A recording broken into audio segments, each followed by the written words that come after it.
avec la DromeTourisme.com.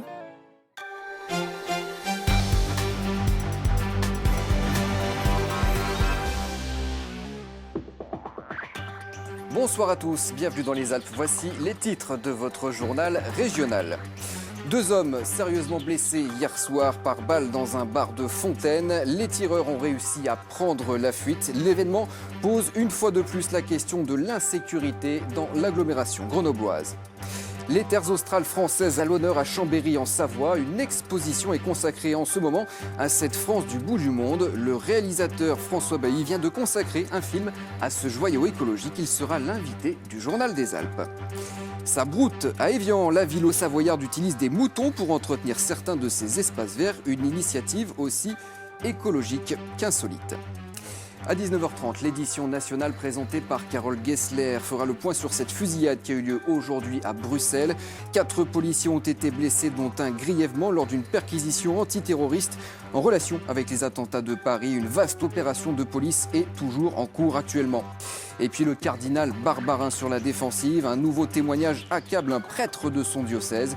Le cardinal nie avoir couvert des agissements de pédophilie. Le Vatican préfère attendre les conclusions de l'enquête pour se prononcer. Scène de fusillade hier soir à Fontaine, près de Grenoble. 2 hommes en scooter ont ouvert le feu sur une brasserie du boulevard Joliot-Curie.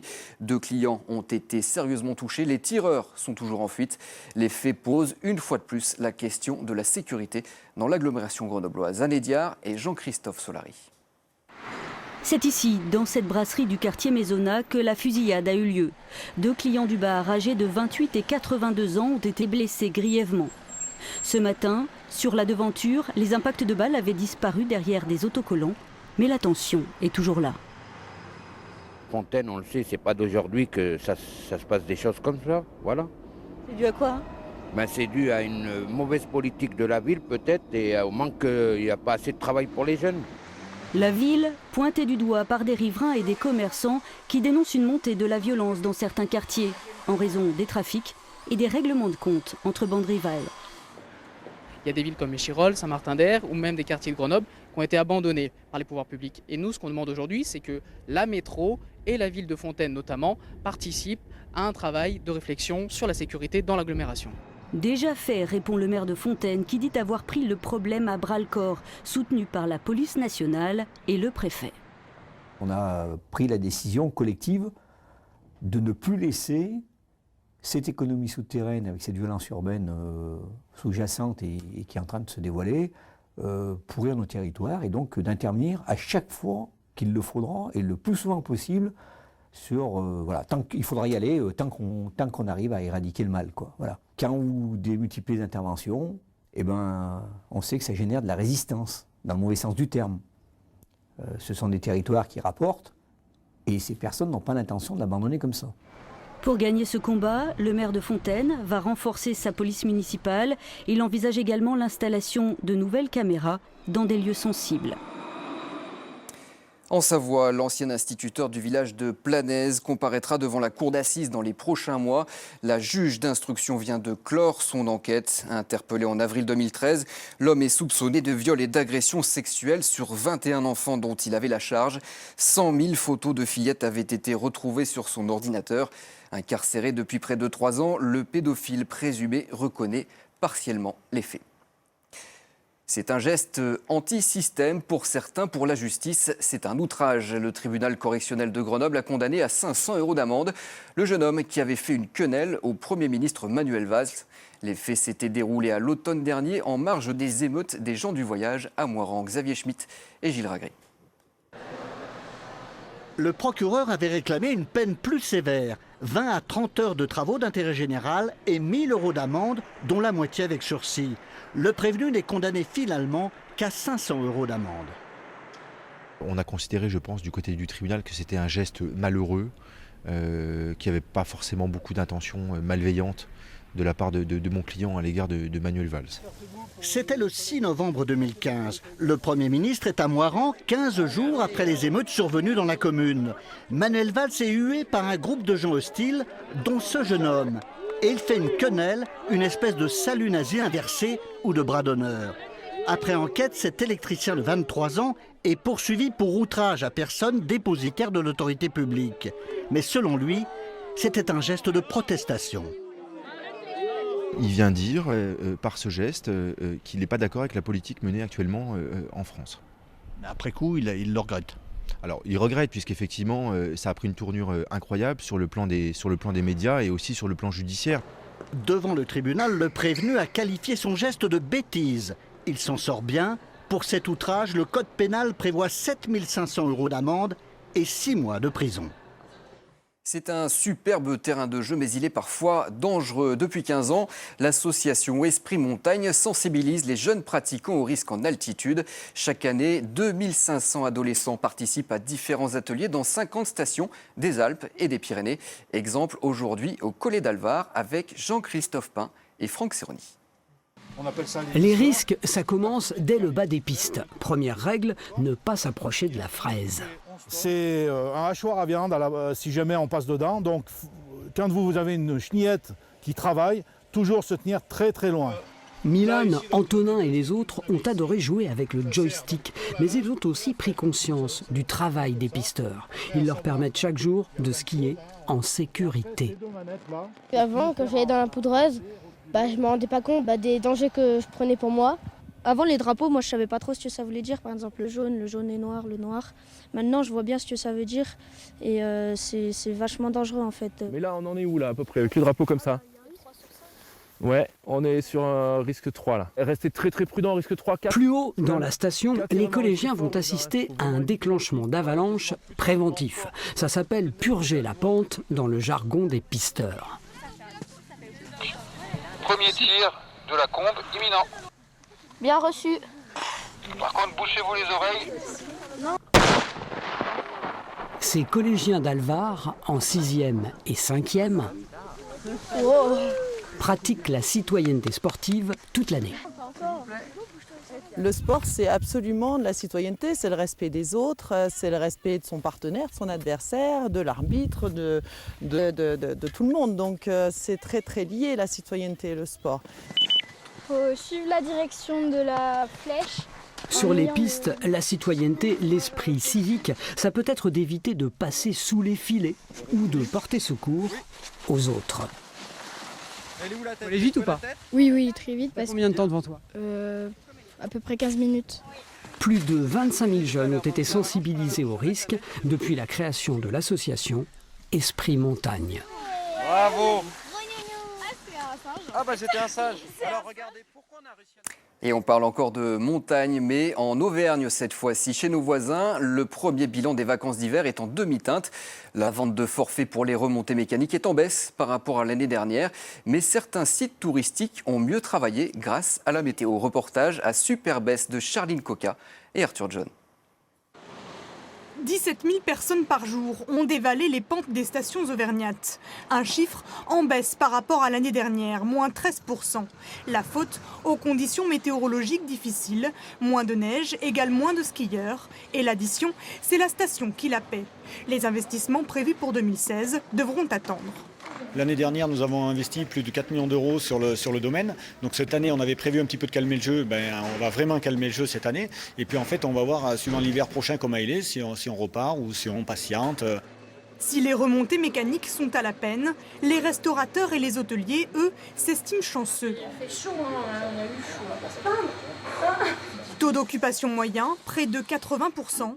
Cet hôtel affiche complet depuis plusieurs semaines. Ça nous a fait un peu peur quand on a vu les vacances de Noël et Nouvel An avec pas du tout de neige. Après, je pense que la clientèle de la station ne vient pas que pour la neige. On est quand même une station familiale, donc les gens ont passé de très bonnes vacances.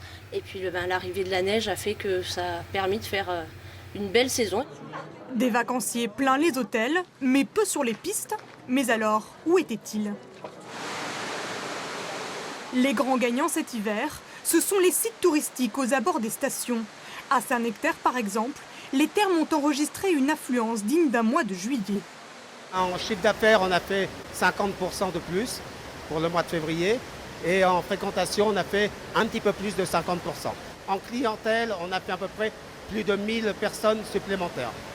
À l'approche du printemps, les professionnels sont majoritairement optimistes, tous secteurs confondus. La neige a tardé, mais elle est là. Et le taux de réservation pour les vacances d'avril est déjà prometteur.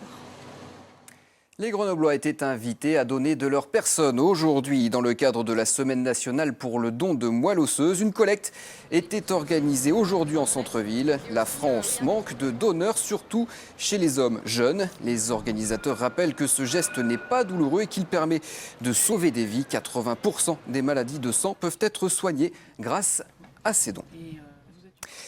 Et toujours à propos de santé, c'est un service qui faisait défaut dans le Nord-Isère. Une nouvelle unité de néonatologie vient d'ouvrir ses portes à Bourgoin-Jallieu. Une structure commune aux maternités de la clinique privée Saint-Vincent-de-Paul et du centre hospitalier public Pierre Oudot. Isabelle Guyadère, Gilles Ragré. C'est l'heure des soins, les gestes sont rodés, professionnels, mais il flotte à l'étage une émotion un peu particulière. Ce tout nouveau service accueille son tout premier bébé, Maïla, né il y a 4 jours à la clinique Saint-Vincent-de-Paul. Au début, ça s'est très bien passé, il n'y a pas eu de soucis.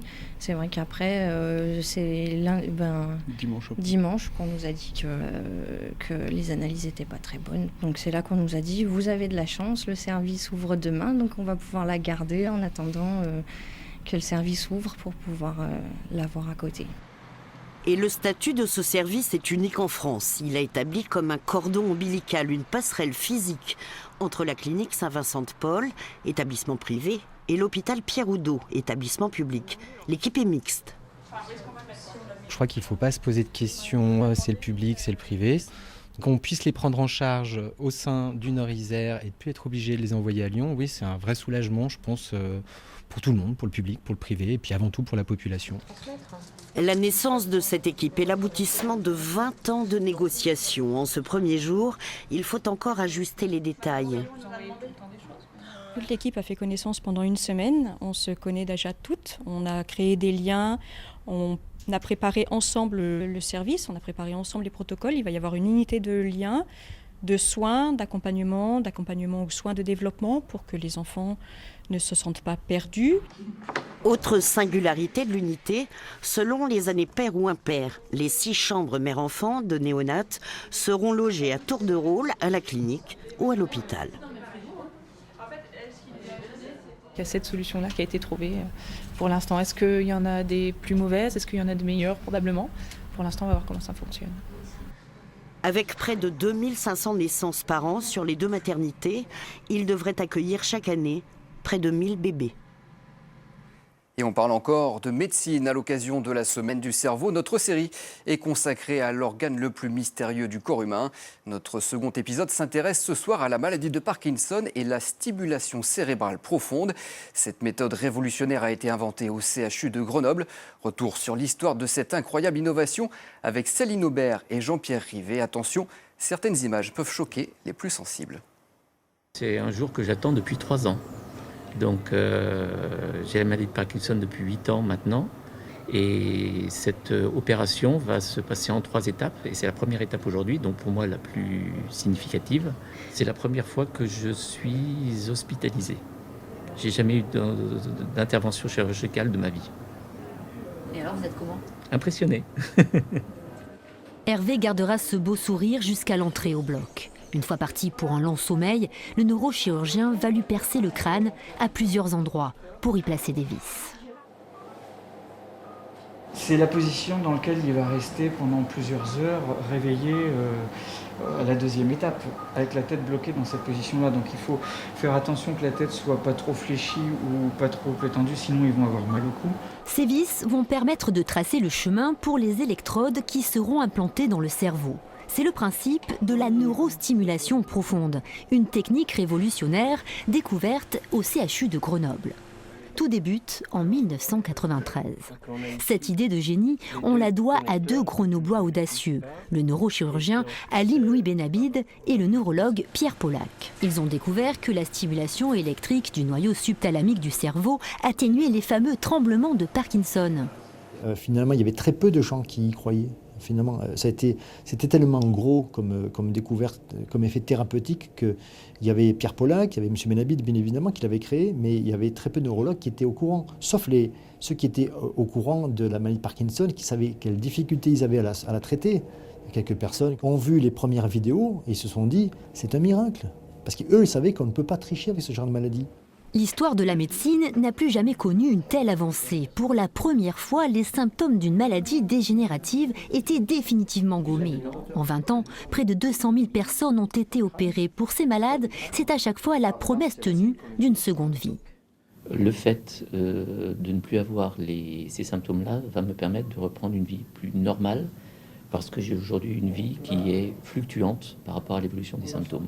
Il y a des moments où je vais très très bien, je me crois non malade, et il y a des moments où la maladie reprend le dessus, et là j'ai des coups de barre, j'ai des coups de blues, j'ai des coups de fatigue, et ça devrait se stabiliser, être beaucoup plus régulier. Des électrodes dans le crâne, c'est désormais une opération courante, mais les neurochirurgiens ne comptent pas en rester là. Jusqu'à présent, les patients devaient être opérés tous les 4 ans, mais une pile nouvelle génération vient d'arriver à Grenoble. Sa durée de vie est de 25 ans. La neurostimulation cérébrale profonde n'a pas livré tous ses secrets. Elle permet aujourd'hui de soigner d'autres maladies. Elle s'est avérée efficace pour soigner les TOC. Elle est testée aussi pour des dépressions sévères. Et pour la première fois au monde, une personne souffrant d'obésité morbide a été implantée par les neurochirurgiens de Grenoble. C'était il y a quelques mois. La France du bout du monde est à l'honneur en Savoie. La galerie Eureka de Chambéry accueille en ce moment une exposition consacrée aux terres australes et antarctiques, les îles Kerguelen, de Crozet, d'Amsterdam ou de Tromelin, des joyaux écologiques observés en permanence par des chercheurs et des scientifiques. Ces territoires sont reliés au reste du monde par un bateau, le Marion Dufresne. Florian Bailly, bonsoir. Vous êtes réalisateur. Vous avez pu embarquer sur ce fameux navire qui relie ces îles au reste du monde. Vous avez passé 5 semaines en mer et sur ces îles de l'Antarctique en l'automne dernier pour en faire un film. Alors, à travers ce film, quel témoignage vous avez voulu faire passer? Qu'est-ce que vous avez voulu montrer de ce voyage? C'est vrai, on est parti le 3 septembre de La Réunion. Je suis parti avec la journaliste Nathalie Grinspan de Radio France, 2 Savoyards au bout du monde, 2 Savoyards qui vivent l'expérience de la rotation des TAF.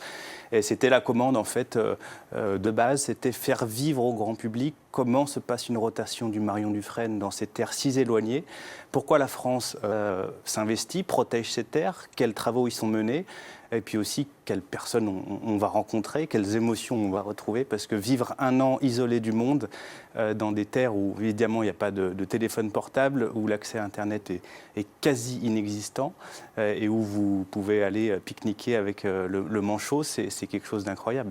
Et d'ailleurs, on apprend grâce à votre travail que la plus grande réserve naturelle de France, elle se trouve là-bas, une réserve qui est monstrueuse, phénoménale, énorme, quoi. Exactement, plus de 2 millions d'hectares sur mer comme sur terre. Ça fait 10 ans qu'elle a été créée pour protéger encore plus ces zones. Il y a vraiment des îles, par exemple sur certains archipels.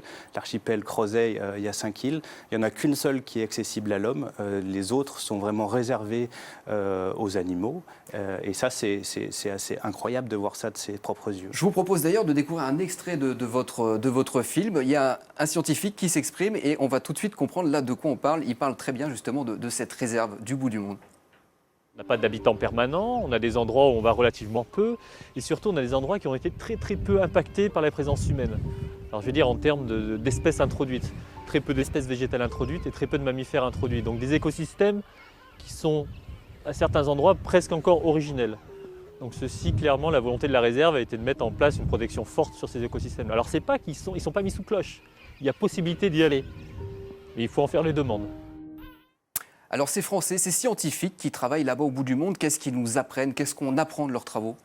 Par exemple, ça c'était sur Crozet avec un agent de la réserve et on a pu suivre ensuite des jeunes scientifiques qui baguaient des albatros pour pouvoir faire un suivi de la population. À Kerguelen, on a suivi un chercheur du CNRS, Christophe Guinet, qui par exemple nous expliquait qu'il posait des grosses balises GPS sur des éléphants de mer, qui sont des animaux qui peuvent faire jusqu'à 3 tonnes et qui vivent dans les glaces et les mers de l'Antarctique. Et grâce à ces balises, ils nous racontaient qu'ils arrivaient à vraiment savoir où les glaciers de l'Antarctique fondaient, pour quelles raisons et à quelle vitesse. Donc grâce à la vie de ces animaux qui, pendant 10 mois de l'année, vivent totalement coupés du monde sous les eaux, on arrive à avoir les résultats du réchauffement climatique à l'échelle planétaire. Merci beaucoup Florian Bailly. Je rappelle que votre film donc s'appelle La possibilité du Nil. Il sera présenté au prochain Grand Bivouac d'Albertville au mois d'octobre prochain. En attendant, il va être diffusé dans des écoles. On peut vous rencontrer le 15 avril à la galerie Eureka de Chambéry pour en parler. Et je crois qu'il y a d'autres diffusions d'ailleurs qui sont prévues de votre film prochainement. Oui, à Moutier, aussi en France, à Avignon et un petit peu ailleurs. C'est un film grand public. Merci beaucoup d'avoir accepté notre invitation et bravo pour votre aventure. C'est l'occasion de mettre un pied dans l'un des plus grands hebdomadaires français. Chaque année, l'Express propose à des étudiants d'une douzaine de villes de réaliser un supplément sur leur territoire. Des stages récompensent la meilleure équipe.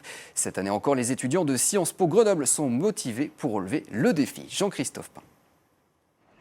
Laura, Camille, Juliette et Maude s'en vont en reportage chez Pépite Osée, une pépinière d'entreprise basée sur le campus. Il se qualifie comme un tremplin pour les jeunes étudiants qui veulent monter leur entreprise. Et donc ils ont une partie économie sociale et solidaire. L'économie sociale et solidaire, c'est justement le dossier de leur édition spéciale. Vous avez combien de projets cette année ? Il y en a 73. Laura et les autres travaillent depuis novembre sur l'édition spéciale de l'Express. L'occasion de découvrir un autre visage de Grenoble, capitale des startups. Je pense que c'était aussi intéressant dans les interviews de rencontrer des gens qui croyaient en la rentabilité avec un côté humain, partage du travail. Au total, ils sont 8 filles et 2 garçons, étudiants à Sciences Po de la première année jusqu'au master. Faut pas mettre cette semaine de vente comme un stop. On garde juste les chroniques et l'agenda et après de toute façon on tourne dessus. De toute façon ça fait plaisir. Cette petite rédaction écrit pour l'Express, mais aussi pour son propre site web. L'un complète l'autre, 1700 abonnés sur Facebook.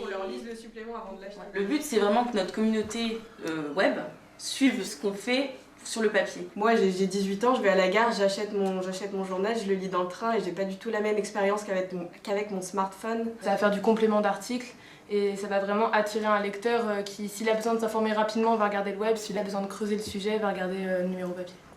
Morgane, Roman et les autres ont beaucoup appris en fabriquant cette édition spéciale de A à Z, du reportage à la vente, en passant par la pub. Un journal ça se finance, on est dépendant de certains côtés et ça sort de l'utopie du journal complètement libre, c'est sûr. Mais après, ça permettait d'avoir ce recul, justement, cette vision réelle de tout ce qui est une rédaction et de tout ce que ça comporte. Parce qu'elles ont su convaincre beaucoup d'annonceurs publicitaires, l'Express leur a accordé 28 pages, un record. Elles ont même décidé 150 bénévoles à vendre l'Express avec elles dans tout le centre-ville de Grenoble à partir de demain matin.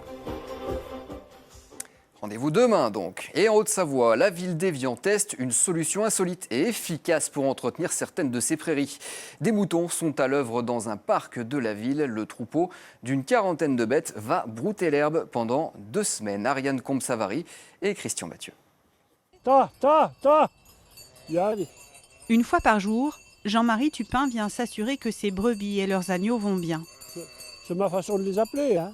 Le troupeau d'une quarantaine de têtes a quitté la bergerie début mars pour s'installer sur les bords du lac Léman. Je vais vous dire un truc rigolo, mes moutons, ils sont pas SDF, ils sont STF, sans terre fixe. Pour ça, j'ai pas de terre, mais je cherche de l'herbe. Bon, les gens sont toujours sympas, ils m'en donnent de l'herbe. Et comme les montagnes sont encore enneigées, c'est en ville que les moutons viennent pâturer. La commune d'Évian prête son parc municipal et les riverains sont enchantés de leurs nouveaux voisins. C'est plus joli qu'une tondeuse, ça fait moins de bruit. C'est moins polluant qu'une tondeuse. Mais bon, puis en ville en plus, c'est original, je trouve. Le dispositif libère du temps aux agents des espaces verts, mais pas seulement. La tonte naturelle est aussi très bénéfique pour la biodiversité. Quand vous tondez une zone et que vous broyez par exemple les déchets sur place, ça enrichit rapidement la zone et après pousse beaucoup de graminées. Mais les moutons, en fait, comme ils mâchent, ils extraient en fait une grosse partie de l'herbe, il va pousser d'autres choses au printemps. En fait. Il va peut-être repousser des fleurs sur place. Et puis en plus, leur déjection, elle favorise l'engraissement naturel en fait, de la prairie, quoi. D'ici la fin de la semaine, le parc de 4 hectares sera tondu et le troupeau prendra doucement la direction des alpages. Et un mot de sport à présent avec ce derby au Savoyard en hockey sur glace. Chamonix reçoit Morzine ce soir à 20h30. Les deux équipes évoluent dans la poule de maintien de la Ligue Magnus. Si Chamonix semble bien parti pour rester dans l'élite, Morzine est encore à la lutte. La partie risque donc d'être très disputée ce soir. Et avant de refermer ce journal, je vous en rappelle l'une des principales informations. 2 hommes sérieusement blessés par balle hier soir dans un bar de Fontaine près de Grenoble. Les 2 tireurs ont fait feu avec du gros calibre sur l'établissement avant de repartir en scooter. Ils sont toujours en fuite. C'est la fin de ce journal. À suivre la météo et l'édition nationale. Prochain rendez-vous avec l'info régionale ce soir dans le Soir 3. Le journal des Alpes revient demain dès midi avec Pauline Allo. Et en attendant, vous pouvez continuer à nous suivre sur notre site internet alpes.france3.fr. Très bonne soirée à tous et à demain.